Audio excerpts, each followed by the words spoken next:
Hello and welcome, and thank you for joining us on Business Incorporated. I'm Chimeze Obi Iwagu. On the show today, the European Union signs 2 financial guarantees for small businesses at the ongoing Africa Investment Forum in South Africa.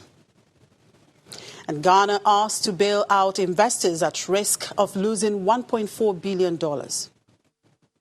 Plus, Zimbabweans get new banknotes, but angered by withdrawal limits. Let's get the show started now with the markets. And here on the African continent, the Nigerian Stock Exchange resumed trading today after the Muslim holiday and traded in the green at intraday. The index was up 0.37%. The JSE index in South Africa also rose 0.34% at intraday. Still sustaining losses from the previous session, the Egyptian index remained lower at 0.51%, even as the Nairobi stocks closed negative at 1.26% on Monday. And most major stocks in the Gulf region traded in negative territory at intraday. In Abu Dhabi, the index slipped 0.24%, led by losses in telecoms firm Etisalat, trading 0.5%, while Alda Properties decreased 0.9%. In Dubai, the index retreated 0.42%, with Emirates MBD and Amanat Holding falling 1.3% and 4.4%.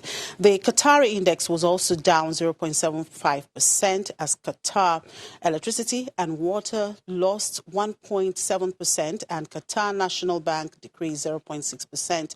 On the bright side, Saudi Arabia extended gains for a 4th day, up 0.67%, led by financial stocks and corporate announcements. And in Europe, stocks traded cautiously higher in the morning after reports suggested U.S. President Donald Trump is expected to delay a decision on whether to impose tariffs on EU autos by 6 months. Well, that's where I will start my conversations with Chelsea. Good afternoon, Chelsea. Well, the U.S. is expected to announce this week that it will postpone imposing tariffs on EU car exports as negotiations over a trade deal continue. What kind of impact could those tariffs have? These tariffs could be a big problem for the European economy.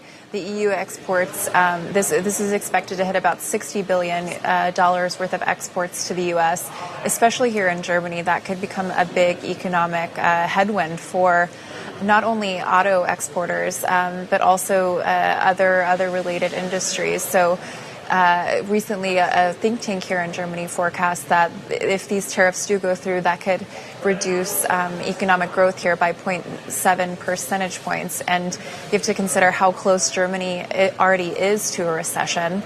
Their growth is expected to come in at about 0.9% next year. So that could very easily tip into negative territory.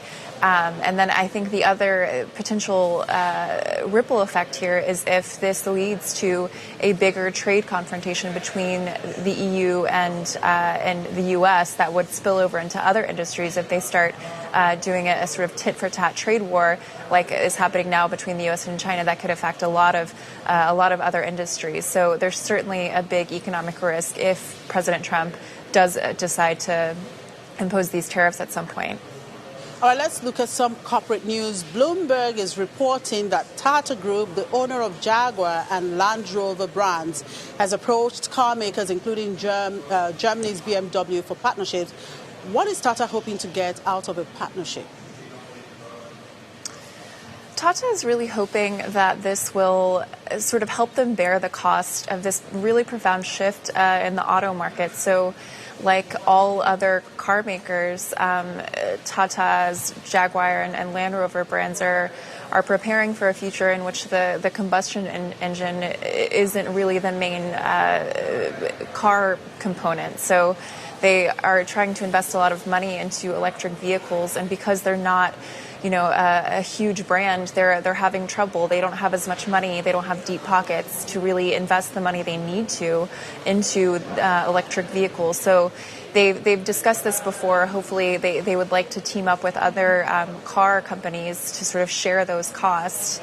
But this also comes amid a big wave of consolidation in the industry. It's one of the factors that is driving Fiat and Peugeot, the French car maker, to merge so they can sort of try and pay for these costs together. But also Daimler, Volkswagen, all of them are investing huge amounts of money into electric vehicles, and they really can't do it on their own. So there's a lot of demand now for these types of partnerships.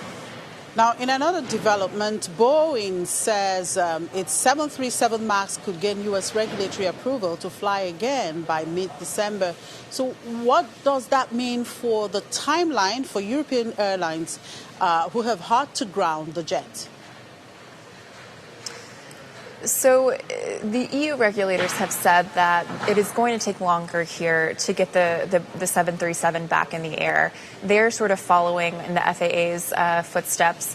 And so they've said it could take a couple of weeks to a month or more after the plane starts flying in the U.S. for it to get back up in the air here in Europe. So that could really put the timeline closer to the end of March, early April.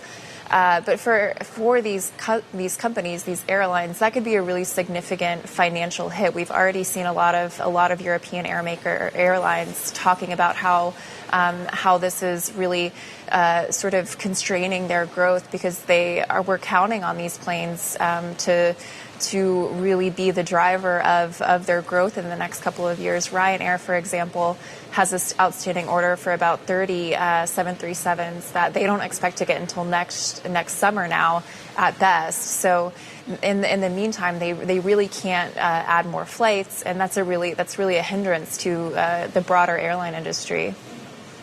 All right, Chelsea, thank you for those updates, and enjoy the rest of the day.